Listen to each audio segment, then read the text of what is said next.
Bonjour et bienvenue sur notre chaîne Espoir Média, bienvenue dans notre émission 3DS, émission d'études de la parole, autour d'un thème. Ce thème de ce trimestre, il s'agit de l'espérance en la vie éternelle et nous en sommes à la 4e semaine, c'est la dernière semaine, le dernier sujet d'étude de ce trimestre et qui s'intitule « Toutes choses nouvelles » pour clore ce trimestre. Alors pour discuter de ce thème, de cette conclusion au trimestre, j'ai avec moi deux invités. Il y a Valérie qui se trouve à ma gauche, il y a Nicolas qui se trouve à ma droite, et je vous laisse la parole, 1 minute, pour que vous puissiez vous présenter. Valérie, si tu veux bien commencer. Valérie Rosier, père de 3 enfants, marié, père de 3 enfants. Je suis originaire de la Guyane française, et je suis étudiant à Collonges en ce moment, et j'espère que tout va se passer normalement d'ici 1 an et demi. Ça devrait être la fin et le retour en Guyane si tout va bien. Voilà. Les études, on est content quand ça commence et on est content quand ça se termine aussi. Hein. On est content quand ça se termine, mais on appréhende déjà quand même. Mais voilà, c'est un autre début. Très bien, merci Valérie. Nicolas ? Alors Nicolas, pasteur à Genève francophone. Et puis toujours aux études. Alors moi, je désespère que ça ne se termine pas, hein, si je peux me permettre. Hein. Voilà, merci pour ton merci introduction. Pour l'invitation. Une troisième personne aux études, c'est moi-même, votre serviteur. Donc on se retrouve 3 étudiants autour de la table. Ça fait plaisir de se retrouver. D'habitude, c'est pas ici. Mais pas pour faire un débat théologique, voilà. On est bien d'accord. Exactement. Alors maintenant que les présentations sont faites, on peut commencer notre émission.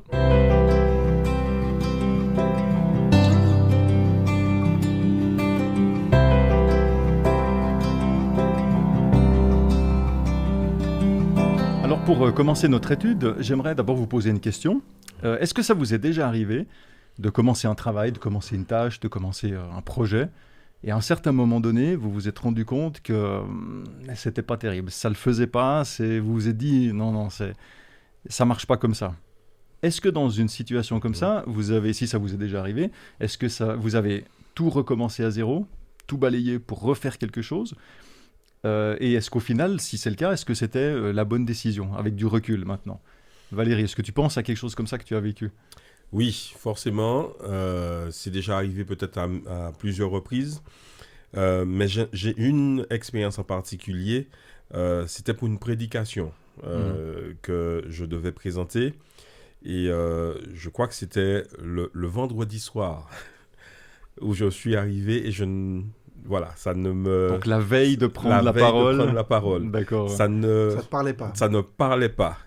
Et j'ai dû vraiment tout revoir. Et d'ailleurs, heureusement, parce qu'en fait, dans ces moments-là, on se rend compte que, en tout cas pour la prédication, quand je l'ai présenté, ça m'a parlé. Donc j'ai pu la présenter de manière efficiente et très efficace, et ça a eu, en tout cas j'ai trouvé que ça a eu beaucoup plus d'impact que si j'étais resté sur le thème initial qui te parlait plus vraiment. Maintenant, la veille. J'avoue que ta question a deux phases. Il m'est déjà arrivé aussi de pas forcément tout changer. D'accord. Parce qu'il y a certaines portions du message ou dans une situation où on rectifie un certain nombre de choses et ça porte son fruit, ça donne du résultat. Donc, dans ces 2 cas-là, je dirais que le changement a été bénéfique. Ok, d'accord, voilà. Intéressant. 3 points Très de bien, suspension. donc 2 expériences un petit peu différentes. Nicolas, tu as aussi certainement vécu quelque chose comme ça ? Oui, alors, en t'écoutant, ça me rappelle un petit traumatisme vécu. Alors, là, je suis en période de mémoire, hein, donc pour ceux qui le savent, c'est une période toujours assez délicieuse parce qu'on sait quand ça commence, mais on ne sait jamais vraiment quand ça finit, au moment où on doit le rendre. Et je me rappelle, lors d'un premier mémoire que j'avais dû rendre il y a quelques années, ça date maintenant, je me suis mis à avoir travaillé toute une journée sur une thématique. Et j'ai juste pas fait la sauvegarde. Et du coup, j'ai perdu une journée de travail, 8 à 10 heures de travail. Enfin, c'était complètement déprimant. Et je me rappelle avoir tout essayé de récupérer, enfin voilà. Et finalement, je me suis tout de suite remis dessus. Je veux dire, je me suis remis. Quand c'était encore frais dans c'était encore l'esprit, frais. Et ouais. au lieu de passer 6 ou 8 heures, ou peut-être même un peu plus, comme j'avais eu besoin, j'ai utilisé moins que la moitié du temps pour le faire. Parce que finalement, le fait d'avoir fait déjà une première version, et ça rejoint un peu ce que tu disais, de faire une première version, on ne repart pas à zéro. Ouais. Ouais. Et c'était un peu là où je voulais en arriver sur la question que tu nous poses, c'est qu'on repart véritablement jamais complètement à zéro. Ouais. Et on repasse par des endroits, on revit des choses, il y a des expériences nouvelles, mais on a tout ce qu'on a finalement reçu, appris, vécu comme expérience, nous aide finalement à aller un peu plus vite. On n'a pas une page blanche totale sur laquelle finalement tout est à écrire. D'accord, très bien, merci pour cette expérience. On va rentrer dans le texte biblique maintenant, comme on a l'habitude de le faire dans cette émission. Et pour ça, j'aimerais d'abord vous inviter avec moi à prier ensemble. Notre Dieu, nous te remercions pour tes grâces, pour ta parole, pour la bénédiction que tu nous fais, que tu nous donnes d'être ici, de pouvoir discuter de ta parole, discuter de toi, Seigneur. Que ton esprit nous inspire, que ton esprit nous habite, nous accompagne, nous guide aussi dans nos réflexions, et qu'il soit aussi avec chacune des personnes qui nous regardent, qui nous écoutent, que chacun puisse se sentir inspiré par ces paroles. Au nom de Jésus. Amen. Amen. Alors le premier texte que j'aimerais prendre avec vous se trouve dans Apocalypse au chapitre 21, le verset 5. C'est un texte qui est la ligne rouge de notre étude de cette semaine. Et ce texte nous dit « Celui qui était assis sur le trône dit « Voici que je fais toutes choses nouvelles. » Il ajouta « Écris cela, car ces paroles sont dignes de confiance et vraies. » Alors ce texte, qui est un très très beau texte, il est tiré donc de l'Apocalypse, comme j'ai dit, il correspond à une vision de ce qui se passera après le retour de Jésus. Et c'est ce que j'ai remarqué aussi dans ce texte qui est assez intéressant, c'est que non seulement ce texte nous dit que Dieu fera toutes choses nouvelles, et on va en discuter un peu plus en détail pendant ce moment qu'on passe ensemble, mais il exprime aussi une certitude d'accomplissement. Quand il dit « ces paroles sont dignes de confiance », comme si finalement Dieu il savait à l'avance qu'on aurait des doutes, qu'on relativiserait, que peut-être on douterait un petit peu que certaines choses se produisent, etc. Donc il avait anticipé ça, et je trouve cela assez intéressant. Maintenant, la Bible nous donne aussi d'autres textes qui nous disent plus précisément, finalement, qu'est-ce qui sera renouvelé. Quand dans le texte qu'on vient de dire, Dieu fait toutes choses nouvelles, mais c'est quoi toute chose, c'est quoi qui est renouvelé? Alors dans Apocalypse chapitre 21, verset 1, verset 1er, « Je vis un nouveau ciel et une nouvelle terre. Le premier ciel et la première terre ont disparu. » Il y a aussi un texte dans 2 Pierre, chapitre 3, verset 13. « Ce que Dieu a promis, ce sont de nouveaux cieux et une nouvelle terre où la justice habitera. » Alors quand on lit ces textes, en tout cas c'est l'effet que ça produit en moi, c'est des textes qui sont positifs, qui sont très encourageants. Et en particulier le dernier, il est question du rétablissement de la justice. Et on sait à quel point la justice, en tout cas dans notre monde, c'est la justice ou l'injustice, c'est un thème central. Combien de personnes dans ce monde aujourd'hui d'injustice vont par exemple en vouloir à Dieu, ou peut-être ne croient même pas en Dieu parce qu'ils sont tellement subjugués par l'injustice qu'il y a, en se disant mais si Dieu était là, il rétablirait la justice. Comment est-ce que c'est possible? Et peut-être qu'ils lui en veulent même à cause d'une injustice.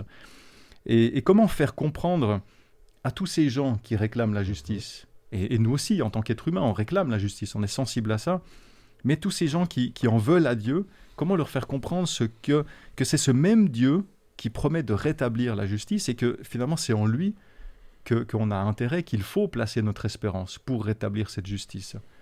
Valérie. Ce qui m'interpelle dans le texte, en y réfléchissant à la question, c'est qu'il est parlé de nouveaux ciels et de nouvelles terres. Si je prends un exemple très simple, on achète un micro-ondes et le micro-ondes fonctionne pendant un temps et il commence à tomber en panne. On a le manuel d'utilisation, on comprend, on tente des solutions par rapport au manuel d'utilisation et on n'y arrive pas. Forcément, on va faire appel aux équipes du constructeur, en tout cas de ceux qui ont la capacité à réparer le micro-ondes.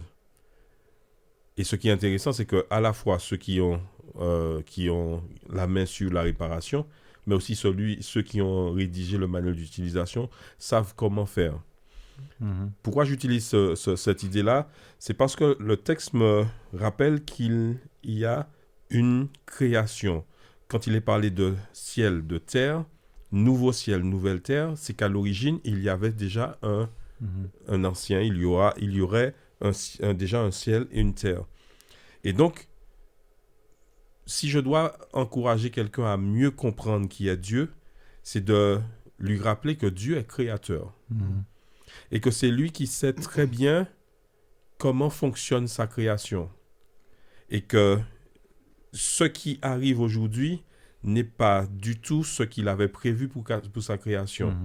Et donc, à un moment donné, d'ailleurs, on en a parlé il y a quelque temps de cela, à un moment donné, il y a quelque chose qui doit se faire pour rétablir, voire même pour améliorer ce qui était prévu déjà, parce qu'il y a quelque chose qui a voilà, la machine s'est enrayée. D'accord. Donc, si je dois parler de justice, c'est justement cet acte de justice de ce Dieu créateur qui vient faire quelque chose pour permettre que sa création soit à la hauteur de ce qu'il avait prévu. Alors, c'est vrai que par rapport à la première question, le terme nouveau pourrait laisser penser qu'il y a quelque chose qui va on va jeter quelque chose à la poubelle et on va prendre quelque chose de nouveau. Non, je pense que c'est vraiment un nouveau départ, quelque chose de nouveau, quelque chose qui va permettre que ce qui était initialement prévu se remette dans le bon sens et peut-être encore mieux. D'accord. Merci pour cette réflexion. Est-ce que tu veux ajouter quelque chose, Nicolas? Alors, en réfléchissant à la question, il y a cette notion de justice.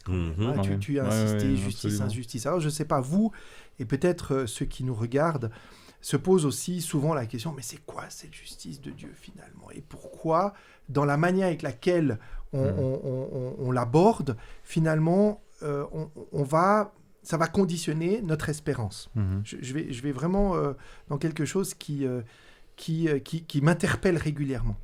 Et en lisant un texte, Apocalypse 6, le verset 10, me rappelle finalement le but du texte de l'Apocalypse. Ce texte de la révélation. Ce texte qui nous annonce que finalement il y a une justice et que cette justice n'est pas humaine, mais elle est divine. Et cette justice, c'est une justice complètement réparatrice. C'est une justice qui va rétablir quelque chose qui a été, et tu l'as dit, Valérie, qui a été finalement perverti au moment de la chute. Et le texte dit, ils crièrent, donc les âmes de ceux qui avaient été immolés, crièrent d'une voix forte en disant « Jusqu'à quand, Maître saint et véritable, tarderas-tu à juger et à tirer vengeance de notre sang sur les habitants de la terre ?» Pour moi, la notion, conception de justice, elle est toute entière dans cette question. C'est-à-dire, finalement, le texte de la Révélation, le texte de l'Apocalypse, me rappelle qu'il y a une injustice crasse que nous vivons aujourd'hui. Il y a des personnes qui luttent pour leur foi, il y a des personnes qui meurent pour leur foi, il y a des personnes qui sont dans un système, qui sont morts finalement et qui ont été persécutés, qui ont vécu finalement des choses difficiles. Et alors il n'y a pas que, mais il y a en fait toutes celles et ceux qui aussi intérieurement finalement dans leur vie se sont battus pour finalement être en adéquation avec ce que Dieu demande.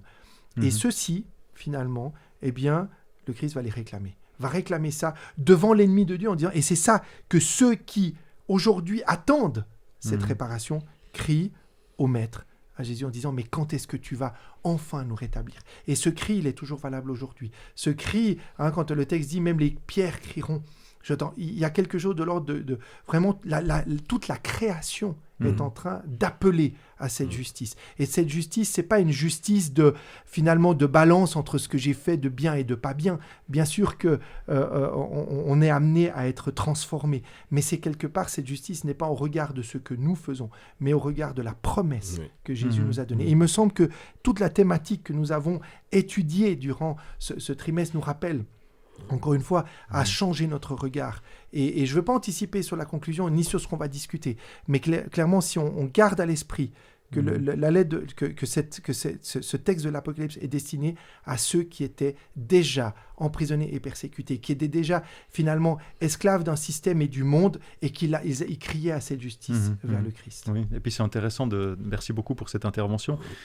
C'est d'autant plus fort, cette notion de justice de Dieu, qu'il n'oublie pas, même quand les gens qui ont subi des injustices pendant leur vie sont morts, même après leur mort, Dieu n'oublie pas. Oui, et Dieu va faire justice même pour ces gens-là. C'est une justice globale, finalement, intemporelle, quelque part. Et elle reste dans la mémoire de Dieu. Elle reste dans la mémoire. Exactement. Il y a une injustice qui se passe depuis la chute. Hein. Tu l'as évoqué, quand Dieu il a fait quelque chose qui fait il y a eu une chute qui a changé toute la donne, qui a introduit cette injustice, et Dieu va rétablir une justice globale qui correspond à chacun, qui correspond à toute cette période. Et chaque élément pour chaque personne, qu'elle soit vivante ou non, finalement il y aura cette justice. Pardon, non, je voulais juste rajouter, Valérie, parce qu'effectivement on a parlé du début, un peu comme on avait dit précédemment, du début et de la fin, mais même encore aujourd'hui, et pendant que cela se déroule, Dieu n'est pas absent, Dieu n'est pas observateur éloigné, Dieu est présent et indifférent, parce que c'est une notion que on ne met peut-être pas suffisamment en évidence, de ce Dieu qui souffre en même temps que sa créature. Et je pense que c'est un élément qui justement permet à d'autres qui ne sont peut-être pas chrétiens de comprendre que Dieu, il voit les choses, il connaît les choses, il les vit avec nous, et il sait que le temps viendra où cela il mettra fin à cela. Donc, il faut ce temps-là. Certes, peut-être on pourrait dire que le temps, il est long, mais j'aime dire que le temps de Dieu n'est pas notre temps. C'est là où la confiance en Dieu rentre en nous. On sait qu'il va rendre justice. Il va rendre justice. Donc cela devrait au contraire, nous encourager. Quoi qu'il arrive, Dieu est celui qui va rétablir les choses. Ouais. Nicolas, tu voulais aussi... Non, c'était vraiment dans le sens de Valérie, c'était de dire que rien n'est oublié. C'est-à-dire, et quand je dis rien n'est oublié, ça ne veut pas dire forcément toutes les choses que j'ai faites fausses, mais toutes les injustices, elles ne sont pas oubliées.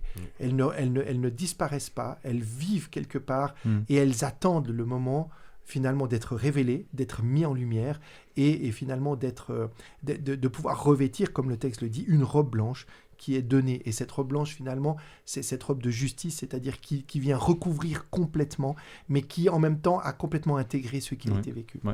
Ce que je trouve très intéressant, c'est que les textes que j'ai pris jusqu'à maintenant, que j'ai lus, sont tirés du Nouveau Testament. Mais dans l'Ancien Testament, notamment le prophète Ésaïe parle déjà de nouveaux cieux, de nouvelles terres. Il l'annonce déjà, c'est déjà quelque chose qui est présent depuis bien longtemps.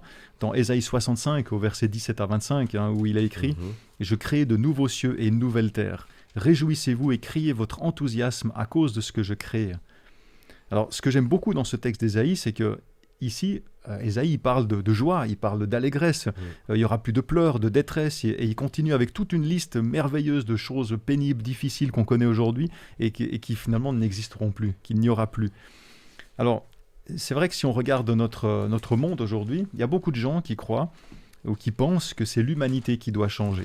Je pense que c'est même la grande majorité des gens qui pensent que l'humanité doit changer par elle-même, qu'elle doit s'améliorer, et que finalement Jésus reviendra quand le terrain sera prêt pour l'accueillir, et que l'humanité aura préparé sa venue finalement, où ce sera amélioré. Est-ce que c'est quelque chose pour vous qui tient la route? Est-ce que c'est quelque chose que vous partagez, ou comment est-ce que vous réagissez par rapport à ça, Nicolas? C'est une question difficile et une question délicate, parce que il y a un combat permanent. On l'a abordé il y a 2 semaines déjà, mais il y a un combat permanent. En nous, on est en tension permanente entre le déjà et le pas encore. On est sur quelque chose que l'on attend. Et je reviens, alors Ésaïe vit déjà de son temps, comme les prophètes, cette tension d'être en connexion avec Dieu, étroite, et de savoir que les paroles qu'ils ont n'est pas pour leur temps à eux. Et nous, on est dans ce temps, que je crois être le temps de la fin, finalement, où on est de plus en plus mis en perspective de cette tension intérieure-extérieure. Et cette perspective intérieure-extérieure nous dit quoi ?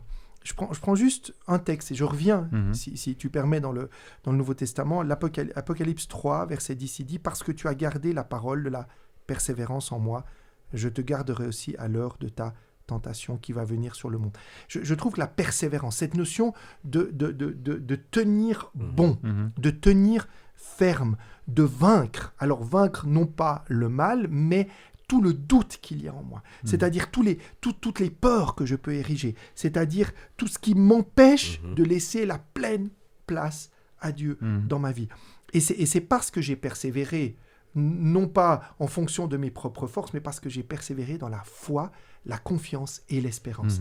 Et pour moi, c'est juste un changement de dynamique pour essayer de me projeter déjà dans ce que Dieu a promis, de m'accrocher à cette promesse et de persévérer malgré tout ce qui peut m'arriver dans la vie et qui vont être des adversités.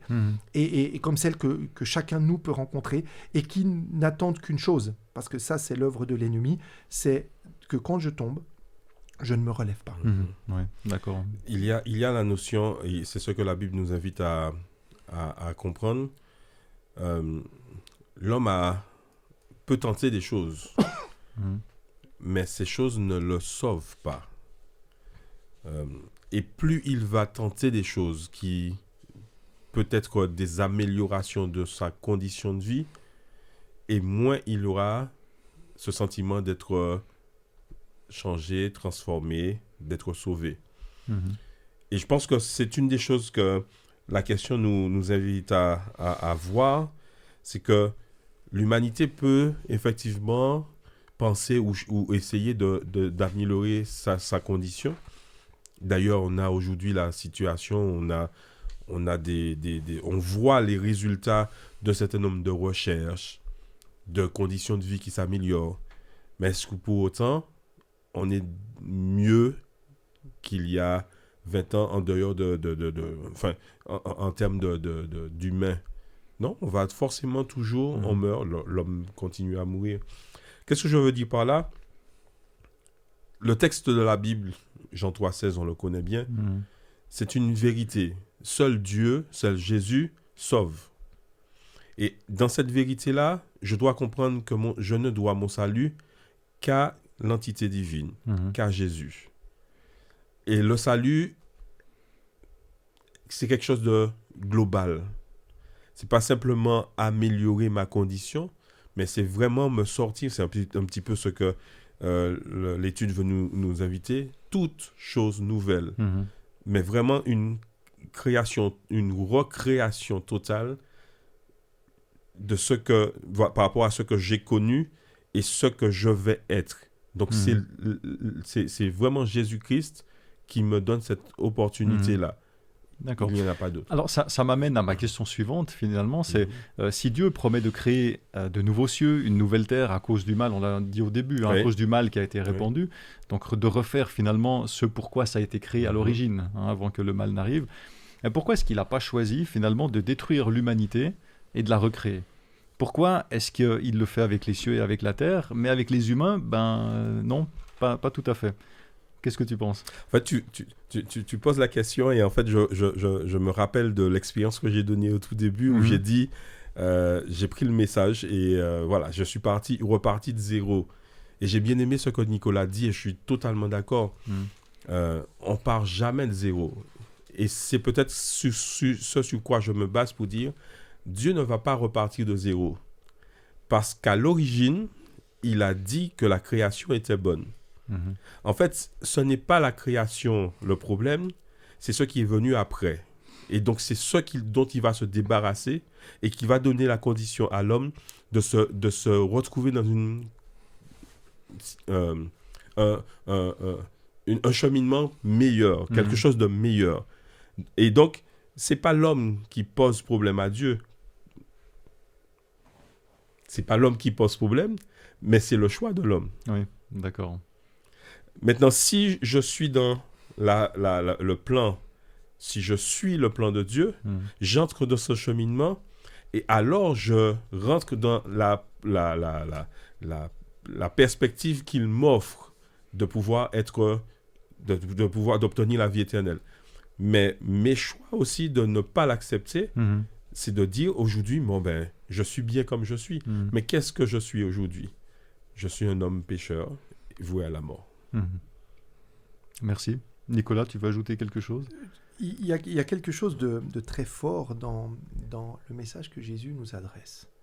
Et qu'il a adressé d'ailleurs à ses disciples. Si je prends ce que Jésus dit dans Jean 15, il va dire « Vous êtes mes amis si vous faites ce que je vous commande. » Je ne vous appelle plus serviteur, parce que le serviteur ne sait pas ce que fait son maître, mais je vous ai appelé ami. Pourquoi ça me semble... Si Jésus, finalement, dans tout ça, le fait de détruire, de recommencer, j'ai bien aimé ce que tu disais, Valérie, c'est que on n'est pas dans le... C'est pas une nouvelle page qui est écrite, parce que ça voudrait dire que finalement, ce que Dieu a créé au départ n'était pas bon. Et non seulement c'était bon, mais c'était très bon. Et je crois que toute cette création est appelée à être en communion avec Jésus, c'est-à-dire ne plus être le serviteur qui ne sait pas ce que fait son maître. Nous avons reçu, nous savons pour partie, en tout cas pour l'essentiel, je disais pour partie parce qu'il y a des choses qui nous échappent encore, mais l'essentiel nous a été donné, et cet essentiel nous amène à être en relation d'amitié, à être en communion, à être quelque part, oui, en transformation, comme on a pu le dire il y a quelque temps, avec un Jésus qui nous transforme de l'intérieur. Et c'est une promesse. C'est pas « je vous appellerai » et puis « je vous ai appelé amis ». C'est-à-dire Jésus nous invite à rentrer dans une nouvelle perspective. Et cette perspective, elle promet la justice. Elle promet la robe blanche. Elle promet la justice que Dieu va apporter. Donc, finalement, au-delà de ma condition de pécheur, au-delà de ma condition qui me condamne et qui m'amène qu'à la tombe, eh bien, Jésus dit non, même parce que désormais, vous êtes mes amis. Vous n'êtes plus ignorants, vous n'êtes plus ceux qui sont en train de tâtonner, vous cherchez, vous continuez, et ce que vous cherchez, ce n'est pas le quoi, mais le qui, et c'est moi que vous cherchez. Et c'est dans cette rencontre-là que Jésus nous appelle ses amis, et c'est là que la justice se fait, et c'est là, j'ai envie de dire, que se prépare finalement déjà cette notion d'éternité à laquelle on est appelé à être. Tu parles de rencontre, hein, ça veut dire relation, ça veut dire proximité. Elle est essentielle pour moi. Absolument, mais c'est vrai aussi qu'on a déjà évoqué aussi le mal qui est rentré dans ce monde et qui existe. C'est quelque chose de très concret, c'est quelque chose qui a séparé l'homme de Dieu. Et qui veut détruire la relation. Et qui détruit cette relation. Alors maintenant, on vit dans ce monde baigné de péché, de mal, de séparation de Dieu, on veut dire. Et ça, quand on parle de Dieu dans ce contexte, c'est bien moins concret pour beaucoup de gens parce qu'ils ont cette séparation de Dieu. Hein, on peut même dire, qui a déjà vu Dieu ? Personne n'a vu Dieu. Même la Bible le dit, hein, dans Jean 1, 18, Jean 14, 12. Ces deux versets disent très clairement que personne n'a jamais vu Dieu. Et je pense que c'est aussi comme ça que beaucoup considèrent Dieu finalement. C'est un Dieu lointain, c'est un Dieu qui peut-être que pour eux c'est un Dieu même qui ne s'intéresse pas à l'humanité. Est-ce que c'est comme ça que vous le voyez ? Est-ce que c'est comme ça que vous le comprenez ? Il est comment votre Dieu à vous, j'ai envie de dire, Nicolas ? C'est un Dieu de grâce et de miséricorde. Voilà, il me semble que tout est dit là-dedans, et cette grâce est un don. C'est le don qui nous ramène dans cette alliance à Dieu. Tu disais que finalement l'enjeu, il est relationnel, parce que l'enjeu, il est dans la restauration et le rétablissement de l'alliance. Même si elle est nouvelle, elle n'empêche qu'elle est fondée sur la première alliance que Dieu avait faite avec l'humanité au moment de la création. Donc, et dont l'objectif est justement cette réconciliation et cette grâce, de elle est l'humanité réconciliatrice. avec Dieu. Absolument, Voilà. elle est réconciliatrice. Et c'est un don de Dieu, c'est quelque chose que je reçois et que je ne mérite pas, on l'avait dit, mais parce que finalement j'ai fait le choix de l'accepter, que quelque part, elle rentre en moi, elle me comble finalement. Et j'ai envie de dire grâce et miséricorde, parce que j'ai besoin de la chose, j'ai besoin de cette grâce qui me pousse en avant, et j'ai besoin de ce pardon qui ne me pousse pas en arrière. Ouais. Et finalement, c'est cette tension entre les deux qui m'amène à comprendre que la clé est le centre. Et je crois que Valérie nous l'a dit déjà, c'est le Christ, complètement le Christ. Ouais. Toi, Valérie, c'est aussi comme ça que tu vois Dieu, que tu vis ton Dieu. Absolument. Il y a, quand je lis, il y a deux textes que j'ai en tête. C'est le texte de la Genèse et le texte de l'évangile de, je ne veux pas me tromper, de Matthieu. Je vais les dire de mémoire. Dans la Genèse, on découvre Dieu, après le péché, un Dieu qui vient vers l'homme, qui ne se contente pas de rester dans son univers, dans son monde tel qu'on pourrait le concevoir, mais un Dieu qui vient et qui s'adresse à l'homme. Donc, qui s'abaisse vers l'homme pour voir sa situation, son état et qui prend le temps justement de parler avec Dieu, de parler avec l'homme, pardon. Si je prends Matthieu... Donc, juste sur Genèse, donc ça veut dire qu'au moment où le choix de l'homme l'a séparé de Dieu, Dieu c'est le premier qui fait le premier pas pour un premier pas de réconciliation. De réconciliation. Et même ce premier pas, ou ce pas essentiel, est fait par Jésus-Christ. L'un des noms de Jésus, c'est Emmanuel, Dieu avec nous. Cela sous-entend qu'il vient parmi nous. À tout moment dans l'histoire biblique, on constate on voit un Dieu qui ne reste pas indifférent, mais qui vient vers l'homme. Si je peux faire le parallèle avec cette question et ce que Nicolas disait tout à l'heure, il a utilisé le terme d'ami. Et ça m'a fait tilt parce qu'il y a un autre terme et un autre nom. Quand Jésus-Christ, nous obtenons, lorsque nous acceptons Christ, la Bible dit qu'il a donné le pouvoir de devenir enfant de Dieu. Alors, je vais peut-être je vais être un petit peu... Voilà, je vais oser, quoique je ne pense pas que ça soit difficile.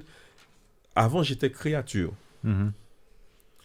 J'étais la créature d'un Dieu qui m'a aimé en tant que créature. Aujourd'hui, en Jésus-Christ, je suis enfant. Et peut-être encore plus proche de l'amour du Père parce que je suis appelé enfant de Dieu. Donc, c'est une évolution possible parce que justement, il a fait ce sacrifice, son Fils, en Jésus-Christ, son Fils, je deviens moi, enfant de Dieu. Et enfant de Dieu, ça témoigne bien de cette nature de la relation avec lui. Absolument. On peut être créature, mais pas avoir de relation avec le Créateur. Et le fait de devenir enfant, c'est une relation entre, comme on connaît nous d'une manière terrestre, entre enfants-parents, c'est une relation intime, c'est une relation très très forte. Il y a une proximité très spéciale. C'est en même temps une dépendance, mais une dépendance saine, quelque chose une dépendance tout en étant dans la liberté de chacun, en fait, de la personnalité de chacun. Merci pour cette réflexion. Et j'aimerais continuer avec de manière très concrète. On parle de nouveau ciel, on parle de nouvelle terre. Est-ce que ça correspond à l'image couramment répandue dans notre société du ciel, le paradis, où on s'ennuie toute l'éternité, c'est un petit peu une boutade, il y en a certains qui vont dire entre parenthèses, surtout vers la fin, pour rigoler un peu, mais d'un paradis, d'un enfer où l'on souffre pour l'éternité, comme beaucoup le croient, peut-être même d'un purgatoire où on est un petit peu entre deux, on a des possibilités de se racheter, etc. Bref, pour vous, c'est quoi et c'est comment le nouveau ciel et la nouvelle terre? Valérie. Je vais prendre une expression que Nicolas a utilisée. C'est une question difficile. Voilà. Alors, elle n'est pas si difficile parce que Dieu nous a donné cette capacité, a donné à l'homme la capacité de réfléchir. Et c'est vrai que il m'arrive parfois de rester là et puis de me dire, mais comment sera le ciel?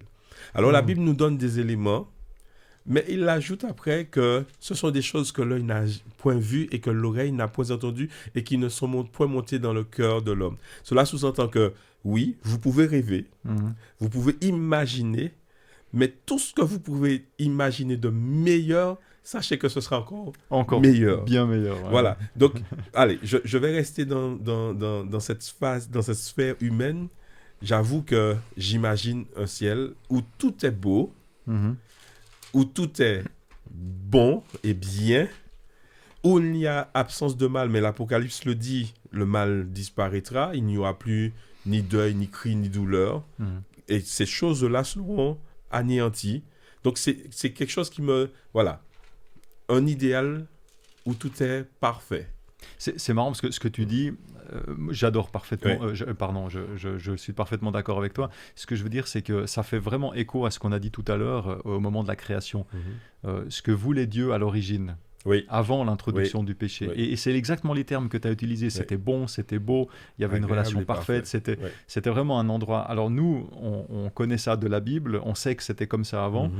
Par contre, on n'a pas, concrètement, on n'arrive pas à se représenter parce qu'on ne l'a pas vécu. On ne l'a pas vécu. Mais finalement, ça correspond bien à ce renouveau où Dieu refait quelque chose selon l'objectif qu'il avait initialement, avant que le péché soit introduit dans cette terre. J'aime bien ce parallèle et ça m'a fait vraiment penser à ça. Et toi, Nicolas, tu veux ajouter quelque chose là-dessus? C'est quoi pour toi le nouveau ciel, la nouvelle terre? Comment tu t'imagines ça? Question difficile. Question difficile. J'ai envie de la contourner, non pas parce que j'ai envie de botter en touche, mais parce que je suis bien incapable d'imaginer. Et c'est vrai que c'est pas évident pour moi d'imaginer des kilomètres de murailles remplis de diamants, d'émeraudes, et voilà. En parlant de la Nouvelle Jérusalem. En parlant de la Nouvelle Jérusalem. Par contre, il y a quelque chose au milieu de cette Nouvelle Jérusalem qui pour moi est essentiel, c'est la présence vivante de Dieu. Et j'ai envie de dire que avant toute chose, finalement, le ciel et la terre n'est pas un lieu, mais une présence. C'est la présence de Dieu qui est complète. C'est les pans de sa robe qui remplissent l'espace tout entier. Et c'est dans cette présence-là que je suis appelé à être. Donc finalement, et ce qui est intéressant, c'est que Jean nous invite déjà à vivre cette présence ici et maintenant. Aujourd'hui, en nous. Et je n'ai pas... Oui, j'ai envie d'imaginer quand je regarde le firmament, quand je vois l'infinité de... Enfin, l'infini... Enfin, la toute petite chose infinie qu'on est, j'arrive même pas à imaginer ce qu'est la grandeur de la création de Dieu. Mais par contre, je sais que quels que soient les 1000 milliards de kilomètres qu'il peut y avoir, de tout l'espace infini, c'est dans l'hyper-proximité. Et par cette présence vivante de Dieu en moi. C'est ce paradoxe complet. Et c'est ça pour moi la Nouvelle Jérusalem. C'est ça la vie éternelle. C'est ça le nouveau ciel et la nouvelle terre. C'est celle qui me fait entrer dans cette relation d'intimité profonde, qui me fait goûter finalement. Et je trouve intéressant lorsque Ellen White parle de finalement quand on regarde le ciel, il y a toujours les nuages, mais c'est de temps en temps il y a un petit coin de ciel bleu qui nous permet de regarder au-delà des nuages, et je pense que c'est ça qui de temps en temps nous fait rentrer dans cette dimension qui nous fait goûter en tout cas un avant-goût de cette vie éternelle, parce qu'elle n'est pas dans un lieu pour le moment. Elle est dans cette relation. Et d'ailleurs, c'est ce que Jésus va dire quand les disciples vont dire « Regarde comme c'est beau ce temple !» Et puis Jésus dit « Regardez-le bien parce qu'il ne restera pas pierre sur pierre. » Et ça veut bien dire que Jésus nous invite à regarder avec un autre regard, qui est celui, non pas d'une intériorité tournée sur nous-mêmes, mais d'une relation intime et profonde avec notre Créateur. Ouais, très bien. Tu mets vraiment cette emphase sur l'aspect relationnel, être avec Dieu pour l'éternité. Et alors, je rebondis aussi là-dessus, parce que ça me fait penser que dans Apocalypse 22, au verset 3 à 5, le texte nous dit que ceux qui seront avec Dieu pour l'éternité auront le nom de Dieu écrit sur leur front. Alors il y a aussi de nombreux autres textes textes bibliques, qui parlent d'un livre de vie dans lequel sont inscrits les noms de ceux qui hériteront de la vie éternelle. On pense à Philippiens 4.3, Apocalypse 3.5, aussi toujours Apocalypse 13.8 ou 17.8, etc. Il y en a d'autres dans le chapitre 20, 21 aussi. Quelque part, ça ressemble un petit peu à une discrimination. Qui a son nom inscrit dans le fameux livre? Finalement, c'est qui a ce nom inscrit dans ce fameux livre et qui donne la clé de la vie éternelle? Qu'est-ce qu'il faut avoir? Qu'est-ce qu'il faut faire, je ne sais pas, pour avoir ce nom inscrit dans le livre de vie? Nicolas, sur ta lancée. Question difficile. Non, c'est encore une fois, pardonnez-moi, mais je vais revenir sur cette dynamique de la relation. Parce que le texte de Jean 17 nous dit, la vie éternelle, c'est qu'ils te connaissent, toi, le seul vrai Dieu, et celui que tu as envoyé. C'est ça la vie éternelle. Elle est encore une fois dans cette connaissance, dans cette recherche, non pas philosophique, non pas intellectuelle, et j'ai même envie de dire, on baigne dedans, les trois, mais dans cette connaissance théologique, et en tout cas pas dans le sens étude, mais dans le sens de la parole de Dieu. Cette étude, c'est cette connaissance de la parole de Dieu qui fait que c'est dans cette connaissance, et c'est cette recherche de connaissance, c'est avoir cette sagesse et avoir, on l'a abordé il y a 2 semaines, cette pensée du Christ. Et je trouve magnifique parce que en étant des connaisseurs, ou en cherchant cette connaissance avec Dieu, qu'on devient des témoins de son amour. Et c'est ce que Jean nous rappelle au chapitre 13. La clé. La clé. La clé, Jésus-Christ. Et je trouve ça beau. Et pour lier un petit peu à ce que nous disions, la question précédente, j'ai presque l'envie de dire qu'il ne s'agit pas d'attendre, bien que, vu qu'elle n'est pas encore réelle, concrète, le nouveau ciel et la nouvelle terre, ils ne sont pas encore concrètes. Mais en Jésus-Christ, cela sous-entend que c'est quelque chose qui peut être réel, actuel, qui peut être vraiment dans mon quotidien. Vécu aujourd'hui. Dans notre vie. Donc, une portion de ce nouveau ciel, nouveau ciel et nouvelle terre existe déjà en Jésus-Christ en moi. Alors, avec tout ce que cela comporte, on est encore sur terre, il y a effectivement les situations, les épreuves, etc. Mais plus j'avance avec Dieu, plus j'avance, j'apprends à connaître, plus j'apprends à connaître Dieu, c'est quelque chose qui, justement, me permet d'anticiper cela. D'accord, ouais. Oui, Nicolas. J'ai envie de compléter quand même, parce qu'il y a cette dynamique du nom dont tu as parlé, il y a cette dynamique de la connaissance de Dieu, et Pierre nous rappelle que nous sommes une race élue, un sacerdoce royal, une nation sainte, un peuple acquis. Ce nom, il est déjà écrit dans les cieux. C'est pas quelque chose dont on doit, encore une fois, essayer d'espérer malgré toute l'espérance de nos limites. Non. La promesse, elle est là. Elle est là. Elle est déjà aujourd'hui et maintenant. Tout à fait. Ouais. Je pense que c'est quelque chose qui est fondamental, qu'on a déjà un petit peu abordé il y a 2 semaines dans notre étude, mais ce fait de laisser Christ vivre en nous. Oui. Et finalement, je me dis par rapport à ce livre de vie, c'est vraiment, je crois qu'une fois de plus, et il y a beaucoup ces textes, beaucoup dans l'Ancien Testament aussi, on parle beaucoup du Nouveau Testament, mais il y avait toute une anticipation déjà dans l'Ancien Testament, où Dieu va parler du cœur, et que Dieu il va regarder au cœur, et vers quoi est orienté notre cœur, et finalement il regarde à notre cœur pour savoir si notre nom il est sur ce livre de vie ou pas, finalement. Je pense que c'est quelque chose qui est très... Il y a rien à... Et je pense que c'est quelque chose qu'on peut garder aussi. Il n'y a rien à faire, il n'y a rien à mériter. Il y a à recevoir, comme un cadeau immérité, mais que nous recevons par grâce. Exactement. Ouais. Mais c'est difficile. Et c'est un nom nouveau qui nous est donné. Donc, c'est même encore lui qui nous transforme. Mais c'est difficile d'accepter par grâce, gratuitement. C'est difficile. Je ne sais pas ce que vous en pensez, mais... on aime bien ce qu'on doit payer quelque part. Absolument. Exactement. Alors, on arrive gentiment au terme de notre étude. Alors, non seulement d'aujourd'hui, mais en plus, c'est le dernier étude de ce trimestre sur cette thématique de l'espérance en la vie éternelle. Et alors, pour conclure notre étude, avec tout ce qu'on a étudié, non seulement aujourd'hui, mais aussi pendant tout ce trimestre, quelle conclusion est-ce que vous tirez personnellement de cette étude ? Qu'est-ce que ça a généré en vous, finalement ? Valérie ? Un mot. L'espérance. Une personne, Jésus-Christ. Ouais. J'allais dire, tu triches un peu, c'est dans le titre. Là. Mais c'est vrai, ceci dit, ça témoigne vraiment, je confirme, ça témoigne vraiment de tout ce qu'on a pu discuter avec tous les intervenants qui sont venus ici. C'est quelque chose de très, très positif, de très... Voilà, je crois que l'humanité, le christianisme dans toute son histoire a fait beaucoup de choses qui sont négatives, qui font peur, etc. Alors que finalement, quand on reprend les textes bibliques, on voit quelque chose qui est merveilleux. On a parlé tout à l'heure de l'Apocalypse aussi, l'Apocalypse qui est la révélation. Alors, je pense que cette compréhension cette réalité de la difficulté de comprendre le terme tel qu'il est, comme il est compris dans la société et ce qu'il veut dire réellement, cet antagonisme est vraiment caractéristique aussi de tout ce qu'on peut voir quand on parle de la vie éternelle, de la mort, de ce qu'il y a après la mort, etc. D'un côté, on a beaucoup peur et ça fait peur, parce que l'humanité, on a fait quelque chose qui fait peur. Et finalement, quand on se replonge dans la Bible, comme pour l'Apocalypse, finalement, quand on découvre vraiment ce qu'elle dit, c'est une espérance, c'est une révélation, c'est un plan de Dieu qui veut refaire ce qui était prévu à l'origine, finalement. Merci pour cette conclusion. Et Nicolas, ta conclusion personnelle ? Alors moi, j'ai envie de laisser, dans le prolongement de ce que vous avez les deux partagé, j'ai envie de donner la parole à David dans le psaume 34. Il me semble que j'y vois...